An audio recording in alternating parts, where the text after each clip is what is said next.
महाराष्ट्र के अक्कलकोट गांव में 19वीं सदी के मध्य में एक ऐसी घटना घटी जिसने हजारों लोगों की जिंदगी बदल दी। सन 1856 में एक बुधवार की शाम खंडोबा मंदिर के पास एक रहस्यमय संत प्रकट हुए। लंबे बाल, तेजस्वी आंखें और एक अजीब सी शांति उनके चेहरे पर थी। गांव वाले नहीं जानते थे कि ये व्यक्ति कौन है, कहां से आया है, लेकिन जल्द ही पता चल गया कि ये कोई साधारण इंसान नहीं था।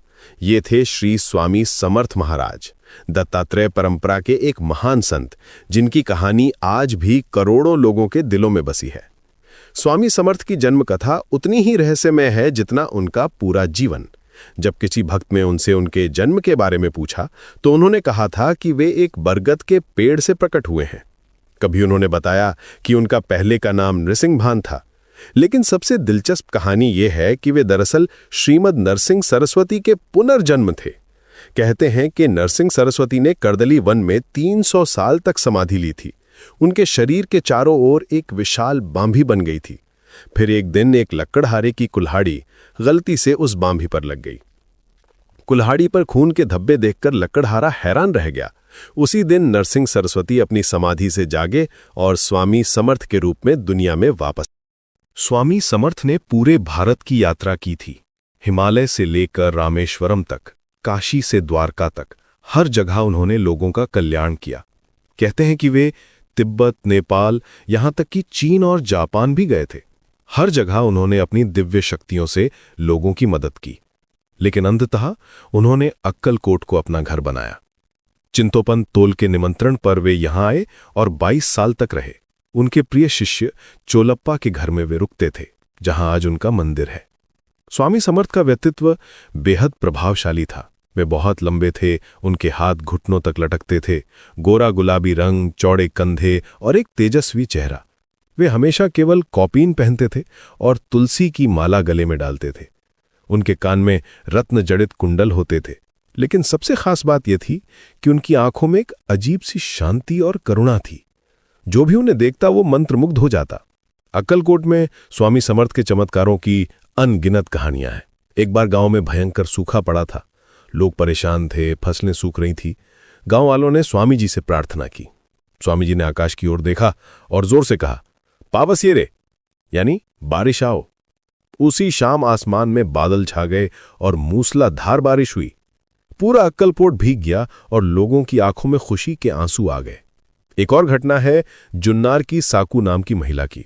वो कुष्ठ रोग से पीड़ित थी। कोई इलाज काम नहीं आ रहा था।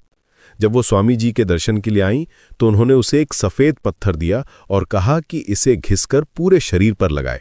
1 महीने बाद उसका शरीर सुनहरा हो गया और बीमारी पूरी तरह ठीक हो गई। डॉक्टर भी इस चमत्कार को देखकर हैरान रह गए। स्वामी समर्थ की शिक्षाएं बहुत सरल लेकिन गहरी थीं। वे कहते थे कि भगवान हर जगह मौजूद है, बस उसे पहचानने की जरूरत है। उन्होंने अपने भक्तों को सिखाया कि सच्ची भक्ति दिखावे में नहीं बल्कि मन की शुद्धता में है। वे कहते थे, राम राम कहो, और इस सरल मंत्र से ही कई लोगों की जिंदगी बदल गई। उनका प्रसिद्ध मंत्र था, ओम अभयदाता श्री स्वामी समर्थाय नमः। स्वामी जी के कई महान शिष्य हुए। कहते हैं कि शिरडी के साईं बाबा, शेगांव के गजानन महाराज और रामकृष्ण परमहंस जैसे संत उनके शिष्य थे। उन्होंने हर शिष्य को अलग तरीके से सिखाया, उनकी जरूरत के अनुसार। कुछ को कठोर तपस्या का रास्ता दिखाया तो कुछ को भक्ति का सरल मार्ग। अप्रैल 30, 1878 को चैत्र वद्य त्रयोदशी के दिन स्वामी समर्थ ने अपनी प्रिय बरगद के पेड़ के नीचे महासमाधि ली।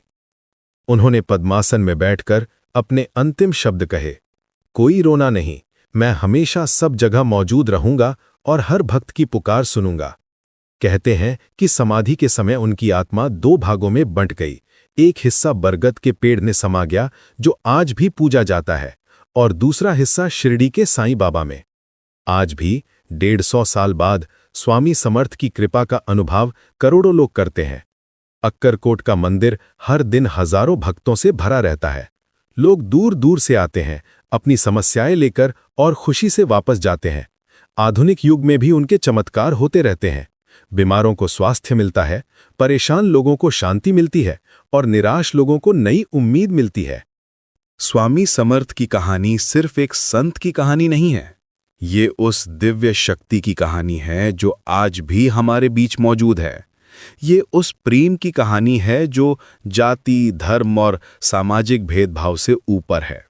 जब भी कोई सच्चे दिल से स्वामी समर्थ का नाम लेता है, तो वे वहां पहुंच जाते हैं, क्योंकि उन्होंने खुद कहा था कि मैं नहीं गया हूं, मैं अभी भी यहां हूं।